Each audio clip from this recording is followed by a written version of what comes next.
Hello everyone, it's Tax72 here, and for today, happy 1 year anniversary on the release of Xenoblade Chronicles 3, and it's been an entire full year since the third game has released, and it got me thinking, since today it is the first year of, 1 year since the release of Xenoblade 3, I thought, let's look back at one of the games that came out before then, back in 2017, that being Xenoblade Chronicles 2. This game nowadays has gotten a lot of great moments and a lot of great positivity from the Xenoblade and the Nintendo community, and it's great to see. However, back then, when it first came out in December of 2017, Xenoblade Chronicles 2 had a lot of really odd reputation. Well, a pretty bad reputation with the community online and pretty much everything else. And not just to the non-Xenoblade fans, but I've seen some Xenoblade fans saying that Xenoblade Chronicles 2 is definitely not the best game, and it was considered to be one of the games that stay in the franchise and all.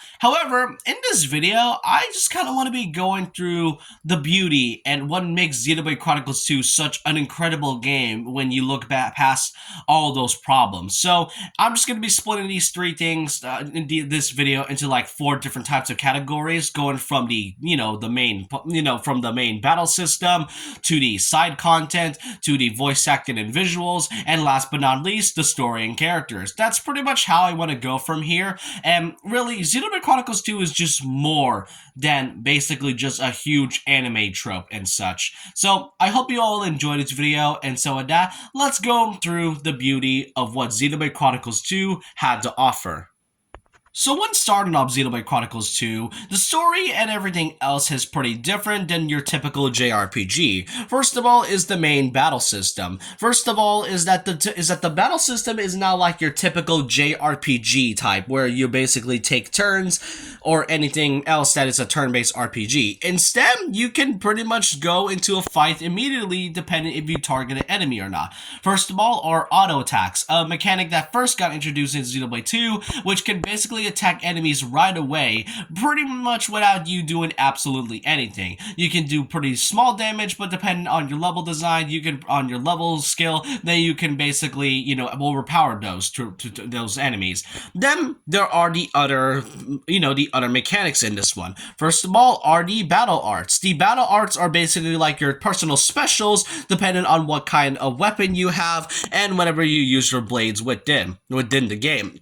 Battle arts can be pretty much upgraded depending if you have a lot of skill points, and when you upgrade them, they become way more powerful than usual. The battle arts are something that kind of got introduced in Xenoblade 1, but instead of just, full-on attacking, you can pretty much, instead of just full-on auto-attacking, instead you just have to press some buttons. With this one, you can auto-attack and then press a blade, press an art special immediately. Then, when it comes to just the specials themselves, they all have their own interests and attributes, going from healing to your usual auto attacks to your usual powerhouses, basically everything else. Then not only that, the blade system is something that is really important in Xenoblade Chronicles. First of all is that the way you get a blade is by resonating with these things known as core crystals. You have a common, a rare core crystal, or a legendary core crystal, which are pretty rare depending on your gameplay and all. But when it came to Xenoblade Chronicles 2's core crystal, you can sometimes have your own, you can also have your own blade combos. Each of the blade combos have these different types of attributes, and not only that, each of them also has their own level 4 specials, which are basically their most powerful attacks when activating a blade special, which really deals a lot of damage. This is really a fun way to do it. Not only that, and the last but not least, there's also the chain attacks. The chain attacks are also one of the major parts, as it's basically all your party members attacking all at once. This was a mechanic first introduced in Xenoblade Chronicles 1 back in the Wii era, so it's great to see that chain attacks make its return once again in Xenoblade 2 with the release of this one. This time you can either go choose your different types of blades and then unleash their powerful attacks, and whenever you have an elemental burst, depending on what type of element it is, going from fire, ice, water, light, dark, you get what I mean, then you can pretty much keep on going just like what Xenoblade Chronicles 1 is. Now, the mechanic itself is pretty difficult to understand at first, but once you get the hang of it, you'll actually understand the gameplay mechanic even more than usual. Now, the core part about Xenoblade Chronicles 2 are the blades, which not only gives out blade specials and blade combos, but you can get them with the core crystals as I mentioned before. Most of the time, whenever you use a common or rare crystal, sometimes a legendary, you'll most likely get a common blade as like your first starter. However, the rarest ones of them all, which are pretty much, on its title, the rare blades, which are pretty unique because all of them have their own different designs, and all of them have their own different artwork from different artists who were working on this game. Given that Xenoblade Chronicles 2 only had 40 developers working on this game while the rest was working on Breath of the Wild. All of them are so unique, and the way you can also upgrade their weapons and their own, attacks is with the Affinity Chart, which is something that kind of happened in Xenoblade Chronicles 1, but instead this time it's for your blades and for your characters as well. And depending on, whenever you do different achievements on this one, your Affinity Chart gets upgraded on your blades, which makes them pretty great.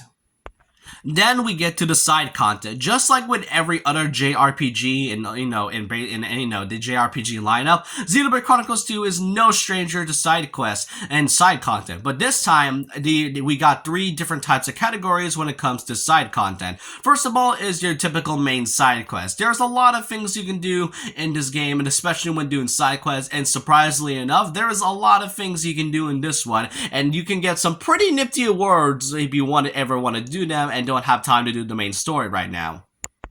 The second type of side content is with the blade quest. Just so if you think that, upgrading your blade with the Infinity Chart and your blade specials are great enough, then you can also learn more about the character with the blade quest, which are pretty much something that you can activate after using the Infinity Chart after some specific time. You have to use some requirements in order to use the Infinity Chart in order to get the blade quest, and some of them are pretty unique and great in general, as not only do we get to learn more about their character, but we also get to learn more about the lore and the world building between all the rest itself. And the last type of side content are the heart-to-hearts, which is something that actually does exist in the first Xenoblade game, where we have a few characters having a conversation, and depending on what your choice of dialogue is, you can either affect the other characters, trust, which is a way to increase their Affinity Chart, or you can just, depending on the choice, you can pretty much increase their trust on any character. It's a nice little fun dialogue, and you can see some pretty funny moments with not just your characters, but also your blades as well.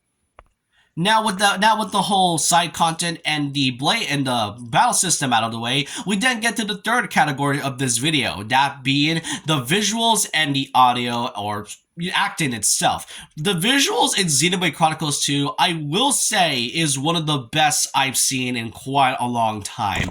Really, the world is so immersive and beautiful that you can explore every single area that you can. There's a lot of secret areas, there's a lot of few areas that you can go through, and some of them are pretty vibrant, and a lot of creatures are shown of moving and flying around, and the citizens are so lively to every town you visit. Sometimes some of these visuals are so beautiful that you just kind of want to explore everything else. And really, it's something to really be happy it's something to be really happy about, because keep in mind, Xenoblade Chronicles 2 is on a Switch of all things, which admittedly, the Switch is not exactly a very, very powerful console. So to think that Xenoblade Chronicles 2 manages to make this game so visually beautiful on both TV and dock mode is something else. And not just the visuals from, the world, but also its cutscenes and fights. Like, take a look at this fight right here. This right here is such a well done fight from here. Just from the way they strategize everything else, and basically how well they done the fights is so well choreographed, and the models themselves. The character models are so well done in 3D that the 2D arts are something else. Really, when it comes to the fights and the visuals, they've done it very well. Then there's also the voice acting, because not only does the cutscenes and visuals matter, but also the voice acting as well. Unfortunately, that was one of the main complaints when it comes to the voice acting in general, because the thing about it is that some of them always think that the English version of Xenoblade Chronicles 2 isn't exactly the best. Those anime fans always debating on which, language to watch is better, whether, the sub versus dub type of people. This is kind of what Xenoblade Chronicles 2 is all about, and I can understand where they're coming from. Sometimes the lip sync isn't very well, and some of the characters aren't exactly great at voice acting. However, when you look past all of that, a lot of them were done very well. The only issue, in my opinion, has got to be Rex, which, aside from his screaming, pretty much being ears on chalkboard, everything else is honestly fine as it is. And what's even better is that Xenoblade Chronicles 2, depending on their type of region, actually has different accents. In the first Xenoblade game, every character is voiced by a British actor, but in Xenoblade Chronicles 2, a lot of them are voiced by different actors with different types of accents. For Gormati, the characters are voiced by Welsh actors. In More Ardain, they're voiced by Scottish accents. In Oriya, it is also voiced by Australian people.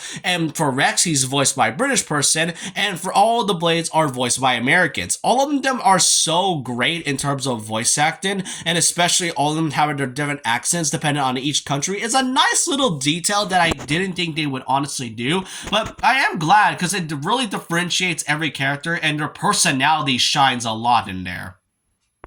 And what's even better about Xenoblade Chronicles 2 is also the music. Xenoblade 1 and 3 have some pretty great music, and Xenoblade Chronicles 2 is no exception to that one, because there's a lot of great soundtracks which unfortunately cannot play because I could honestly risk copyright claims by Monolith Soft or Nintendo, but I highly recommend listening to some soundtracks such as You Will Recall Our Names or Counterattack, which is like the main theme when it comes to a battle theme. Really, all I can say is that Xenoblade Chronicles 2 has a lot of parts, and not just the battle music, but also the worlds themselves, like the Gormott theme track and the more Ardain ones. Those are pretty great, and one of my personal favorites is either the Orion, the Tantalus, and the Indolin one.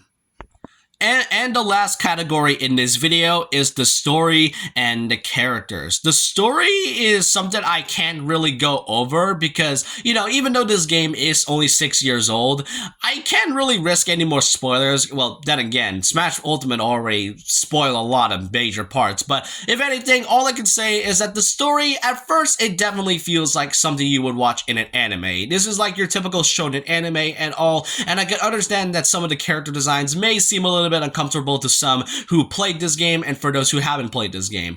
But the thing about it is that if you look past some of those issues, then you would actually find the story really, really enjoyable. Every single moment and every single scene is so great, and not just the way the cutscenes and the visuals are, but also the characters as well. Every character has their own uniqueness, their personality, their character arcs, and everything else. Rex at first may have been pretty okay, but once you go through all the chapters, you can resonate with Rex entirely. And Pyra and Mithra, those are by far one of the best main female characters I played in a video game in quite a while. And honestly, it's great to see that nowadays Xenoblade Chronicles 2 is now praised even after all of the backlash it had online about a few years ago. And really, all I can say is that despite all the issues, I can at least appreciate everything Xenoblade Chronicles 2 and Monolith Soft have to give us. But I want to know all your thoughts and opinions down below about this. What do you all think about my thoughts on the whole beauty of Xenoblade Chronicles 2? Do you think you might give this game a try after all of this? Or do you think this game is already perfect enough as it is that I don't really know what else I can really say about it? But I want to know all your thoughts and opinions down below about this. And so with that, leave a like, comment, subscribe, hit the notification bell for more videos, follow my Twitter, and I'll see you guys next time. And remember this, once a legend, always a legend.